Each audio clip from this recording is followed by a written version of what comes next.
vocês? Eu sou o Alisson Mecânico, nós estamos com essa fãzinha aqui, ela está fumaçando muito, a gente vai estar fazendo o reparo do motor dela e vou estar mostrando para vocês como que está a situação aqui dentro.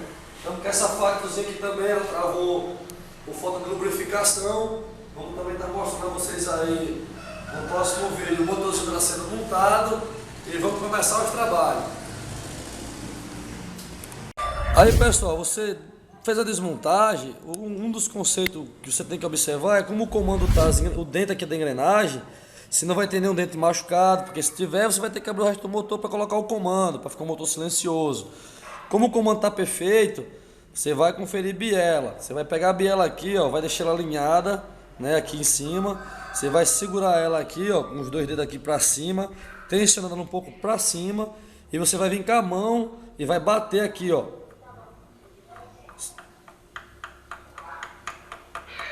Teve esse barulho que vocês, não sei se vai dar para vocês ouvir, ó.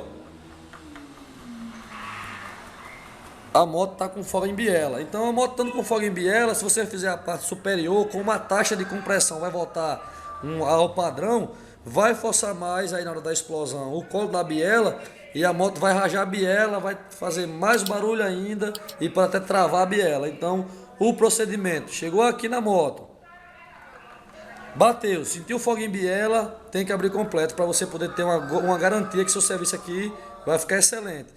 Se caso você bater e não sentir folga, vai montar com confiança a sua parte superior, beleza? Tá desmontado o motorzinho da Fan, é o que estava fumaçando e estava com barulho. Tinha dois barulhos. Um dos barulhos é aqui, na ponta da válvula aqui.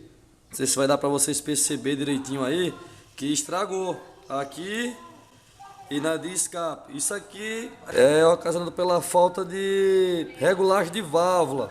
O pessoal fica andando com a moto batendo tucho e termina estragando a cabeça da válvula. E o segundo barulho é o pistão que está canecando. Outros falam canecando, outros falam batendo saia. O defeito é aqui, o pistão está com muita folga no cilindro, pelo fato de não ter feito limpeza de filtro de ar, a sujeira, a terra, arranhou o pistão, não sei se vai dar para vocês pegar aí, arranhou o pistão, dos dois lados, tá vendo? Estava bem carbonizado, essa sujeira grossa aqui, ó, isso aqui é terra, ó, que vem do filtro de ar. Então a gente vai estar fazendo a troca do cilindro, para ver se vai ter como retificar ainda. Vamos estar fazendo a troca do cilindro, vamos estar substituindo os balancinhos também, que afundou um pouco aqui já, deu um desgaste também.